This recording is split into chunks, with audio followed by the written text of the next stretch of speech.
Welcome back to Driveway Garage. Today I'm going to replace the front rotors on my 2013 Subaru Outback.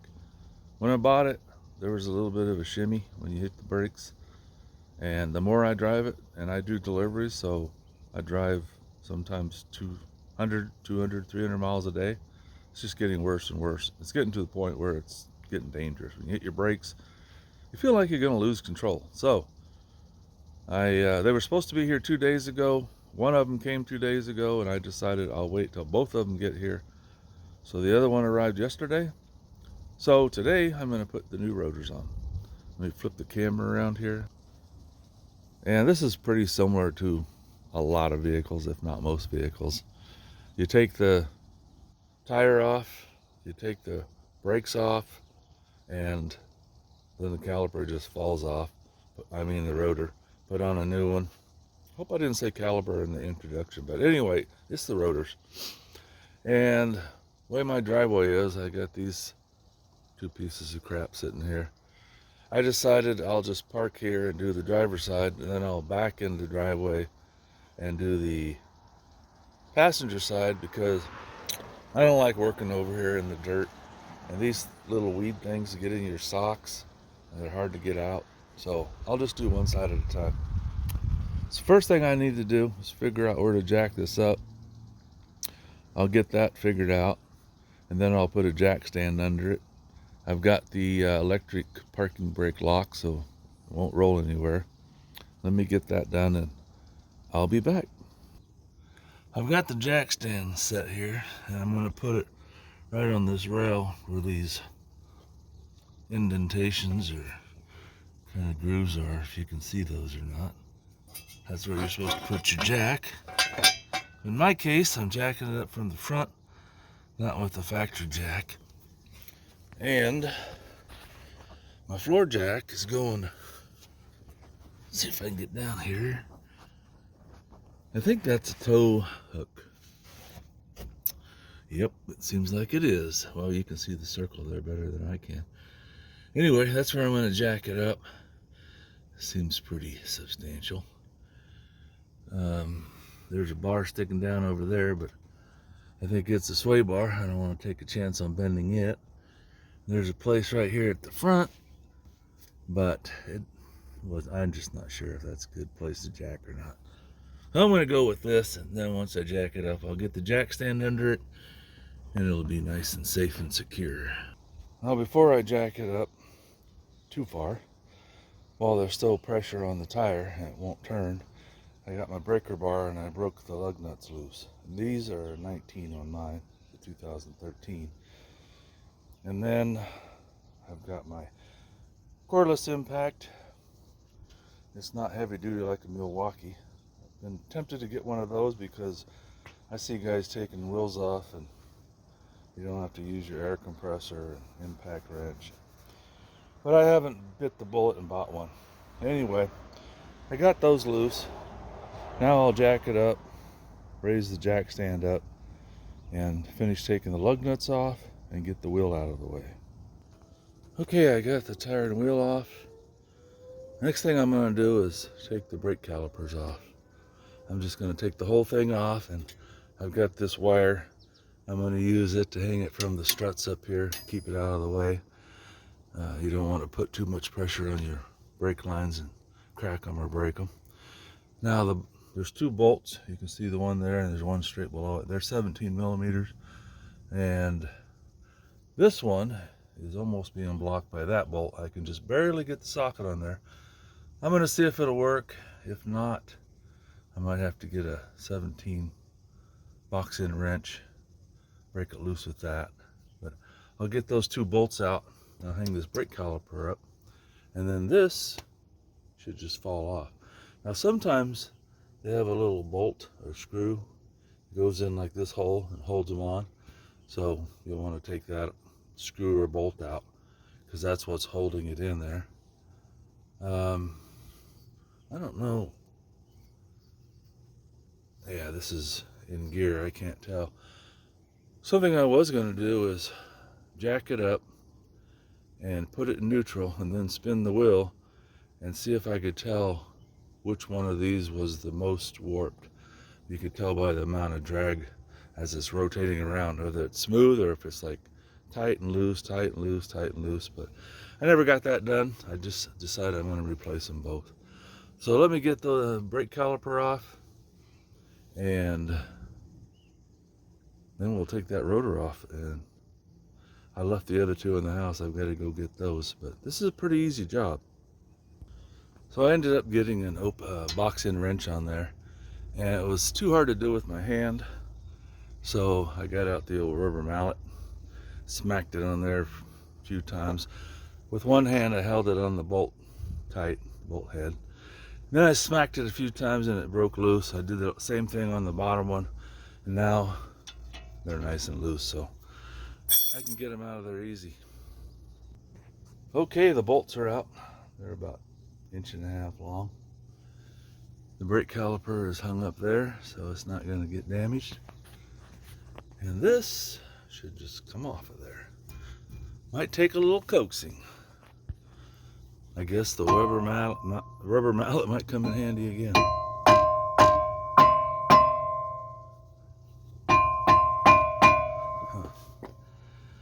I'm hoping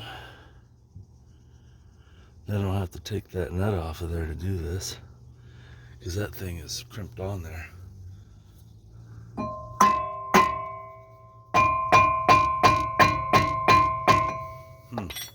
Might just be rust.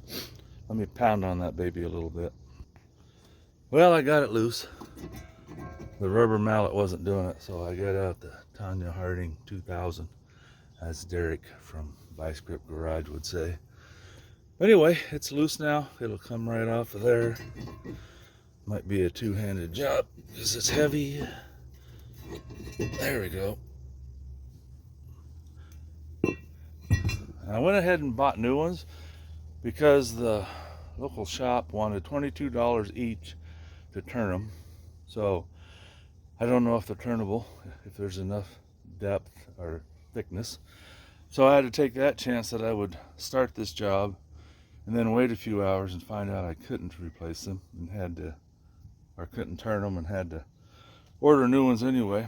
Plus then I spent $22 for basically used ones. So what I did was I just ordered 2 new ones off of Amazon. I think they were $28 a piece.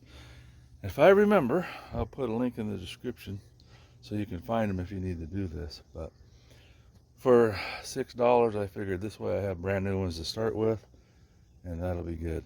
Now, next thing I'm going to do is get my wire wheel and clean up this surface here.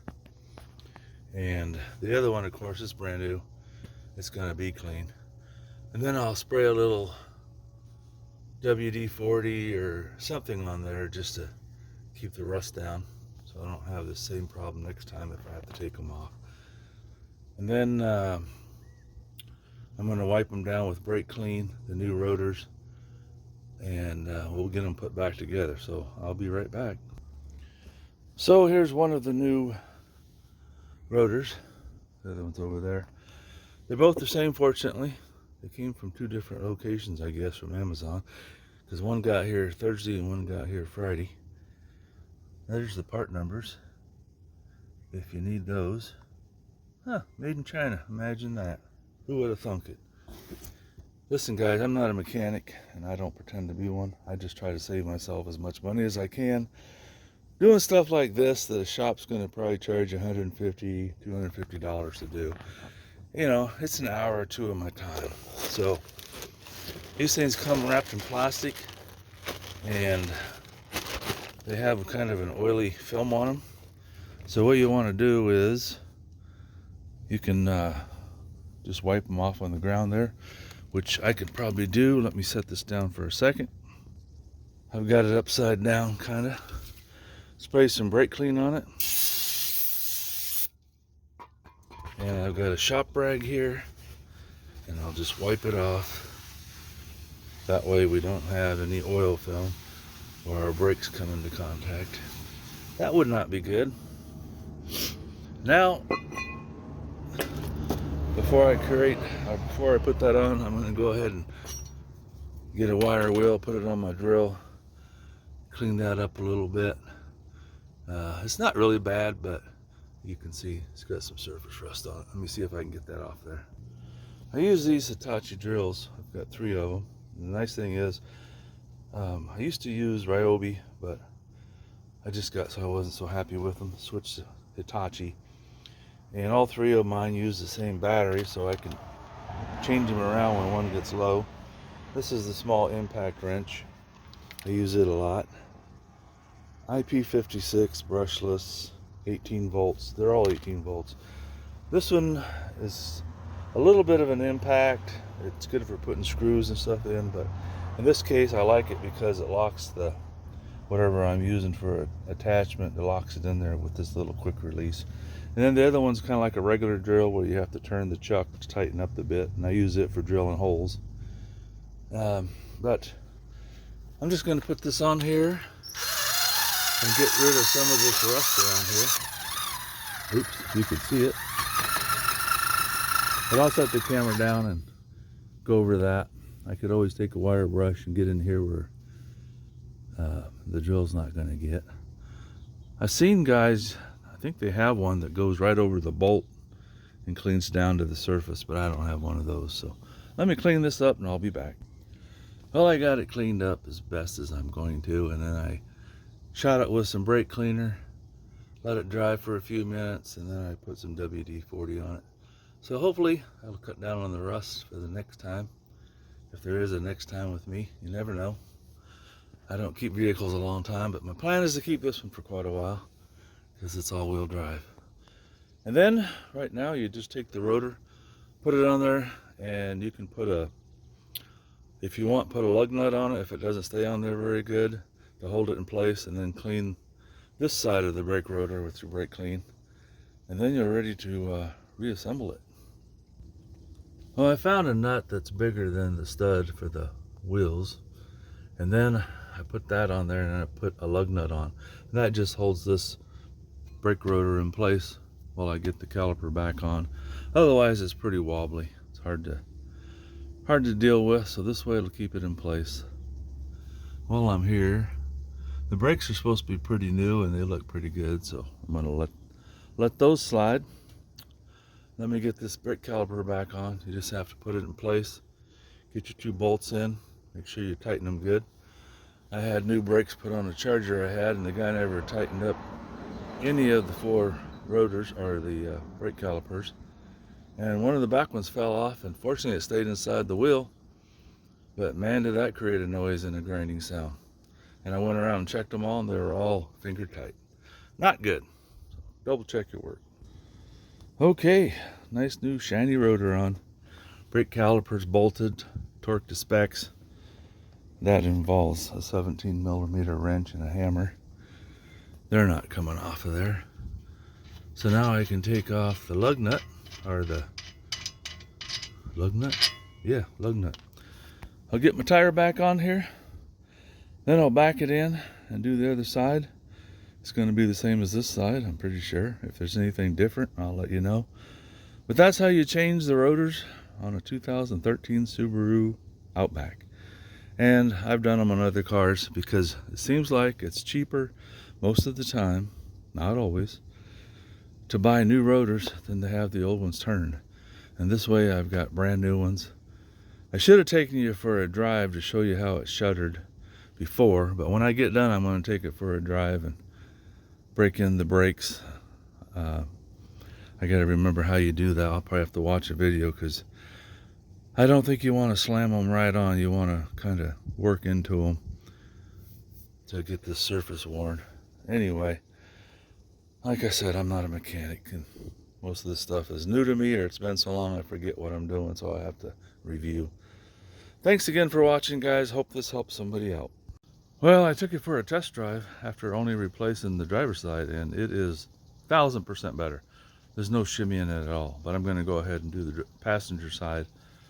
That way they're both new. But and I only went 35 miles an hour, but it's so much better. So for some reason the driver's side rotor got kind of warped. I'll go ahead and finish up. Thanks again for watching. Well, I got it all finished up and it brakes like it's supposed to. And I was thinking, how am I going to brake these new brakes in, and then I realized I didn't put on new brakes, I put on new rotors, but it stops really smooth like it's supposed to. So it's definitely worth the effort.